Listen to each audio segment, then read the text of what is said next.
У нас сегодня существует три ветви власти.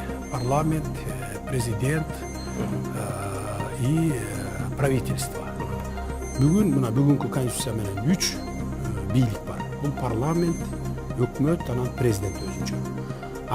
У нас сегодня существует три ветви власти. Парламент, президент и правительство. Бүгүнкү конституция менен 3 бийлик бар. Бул парламент, өкмөт, анан президент өзүнчө. У нас сегодня существует три ветви власти. Парламент, президент и правительство.